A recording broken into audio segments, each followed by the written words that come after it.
Je poursuis avec le théorème sur le caractère C1 d'une intégrale à paramètres. Donc les hypothèses vont ressembler à celles de la continuité sous le signe intégral, mais pour avoir le caractère C1 de la fonction qui a x donne l'intégrale sur i de f de xt dt, bien une hypothèse naturelle, c'est l'hypothèse 1. Au lieu d'avoir juste la continuité à t fixée de la fonction qui a x donne f de xt dt, comme je veux un caractère C1 en la variable x, j'impose qu'à tout t fixé, la fonction qui a x donne f de xt soit de classe C1 sur A. En revanche, les hypothèses d'après vont être modifiées, c'est-à-dire que l'hypothèse 2, là où je voulais juste de la continuité par morceau de la fonction qui a t donne f de xt pour la continuité, là je vais supposer non seulement la continuité par morceau, mais l'intégrabilité de la fonction qui a t donne f de xt. Pourquoi? Parce que l'intégrabilité qui était dans le théorème de continuité sous le signe intégral, une conséquence de l'hypothèse de domination, là l'hypothèse de domination ne va pas porter sur cette fonction-là, mais va porter sur une dérivée partielle. Donc là, j'ai besoin dans l'hypothèse 2 que la fonction qui a t donne f de xt soit intégrable sur i. Ensuite, j'ai besoin que pour tout x dans A, la fonction qui a t donne d rond f sur d rond x en xt soit continue par morceau sur i. Alors qu'est-ce que d rond f sur d rond x en xt?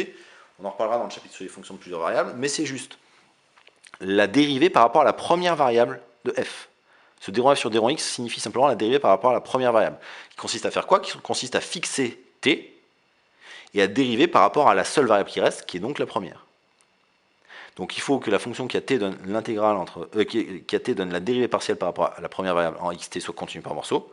Et en plus, l'hypothèse de domination, c'est qu'il faut qu'il existe phi intégrable sur i, tel que pour tout xt dans a croix i, le module de d rond f sur d rond x en xt soit plus petit que phi de t. Alors, dans ce cas-là, grand f, la fonction qui a x donne l'intégrale sur i de f de xt, elle est définie et même de classe C1 sur A. Et pour tout x dans A, la dérivée par rapport à x, donc ce f' c'est en fait la dérivée par rapport à x, là encore je vais intervertir la limite et je vais rentrer la dérivée par rapport à x sous l'intégrale, ce qui va me donner l'intégrale de, alors la dérivée par rapport à x, comme j'ai f une fonction de plusieurs variables, je la note comme une dérivée partielle, d rond f sur d rond x en xt dt. Alors, là encore, la démonstration de ce théorème va s'appuyer fortement sur le théorème de convergence de Minet. Donc je vais démontrer ça, je vais prendre un x étoile dans A, et je vais d'abord démontrer que grand f est dérivable en x étoile. Pour cela, la dérivabilité d'une fonction, ça revient à l'existence d'une limite pour le taux d'accroissement. Donc je vais m'interroger sur la limite de f de x moins f de x étoile sur x moins x étoile, pour x qui va tendre vers x étoile sans y être égal. Donc j'écris déjà que pour tout x dans A, sauf en x étoile, ce taux d'accroissement vaut... Alors le 1 sur x moins x étoile, c'est une constante indépendante de t que je vais pouvoir faire rentrer là-dessous. Et l'intégrale grand f de x, c'est l'intégrale sur i de f de xt dt. Est-ce que ça a bien un sens? Bah oui, parce que par l'hypothèse 2, la fonction qui a t donne f de xt est intégrable sur i. De même pour grand f de x étoile, qui est l'intégrale sur i de f de x étoile t dt, qui a bien un sens par l'hypothèse 2. Et donc ce taux d'accroissement, je l'écris comme l'intégrale sur i de g de xt dt, où g de xt, c'est une espèce de taux d'accroissement de f qui est à t fixé. Donc c'est un taux d'accroissement de f à t fixé, un taux d'accroissement par rapport à la première variable. Et donc, la fonction qui a t associe g de xt, elle est bien continue par morceau sur i, parce que les fonctions qui a t donne f de xt et la fonction qui a t donne f de x étoile t le sont. La convergence simple, je m'interroge à la limite quand x tend vers x étoile. Quand x tend vers x étoile, comme t est fixé, j'ai bien la limite d'un taux d'accroissement à t fixé qui va bien tendre vers la dérivée partielle, puisque la dérivée partielle, on a dit que c'était je fixe la deuxième variable et je regarde la dérivée par rapport à la première variable. Pour tout x dans a privé de x étoile, j'ai donc la fonction qui a t donne f de xt moins f de x étoile t sur x moins x étoile qui continue par morceau. La fonction qui a t donne d rond f sur d rond x en x étoile t et continue par morceau, ça c'est l'hypothèse 3.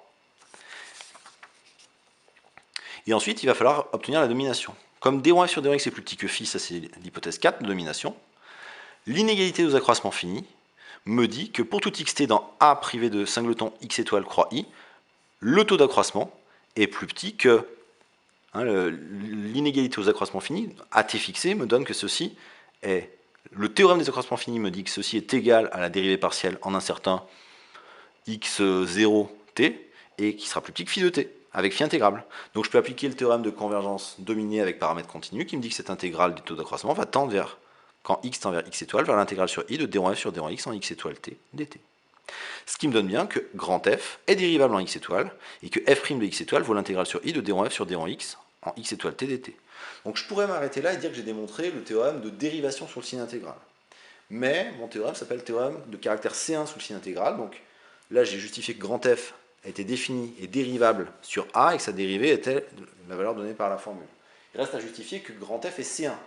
La différence entre une fonction dérivable et une fonction C1, c'est que la dérivée doit être continue. Donc il faut que je m'interroge sur la continuité de grand F', où grand F', maintenant, ça devient la fonction qui a x dans A, donne f' de x qui vaut l'intégrale sur i de d en f sur d en x en xt dt. Pour cela, je vais tout simplement appliquer le théorème de continuité sous le signe intégral à la fonction f'. Est-ce que les hypothèses sont bien vérifiées? Bah oui, pour tout t dans i, la fonction qui a x donne d en f sur d en x en xt est continue sur a, puisque la fonction qui a x donnait f de xt était de classe C1, ce qui me donne bien que quand je dérive par rapport à x, j'obtiens une fonction continue. Que pour tout x dans a, la fonction qui a t donne d en f sur d en x en xt était continue par morceau, ça c'est une hypothèse qui était déjà dans le théorème. Et ensuite la majoration, bah, c'est l'hypothèse de domination que j'avais, qui était que le module de d en f sur d en x en xt était plus petit que phi t avec phi intégrable. Donc par théorème de continuité sous le signe intégral, la fonction qui a x donne l'intégrale sur i de d en f sur d en x en xt dt est continue sur a, ce qui me donne bien que f' est continue sur a. Et donc j'ai montré que grand F était dérivable sur a avec la dérivée, la formule donnée, et que f' avec cette formule donnée était une fonction continue sur a, donc f est bien de classe C1, et j'ai bien terminé la démonstration du caractère C1 d'une intégrale à paramètres.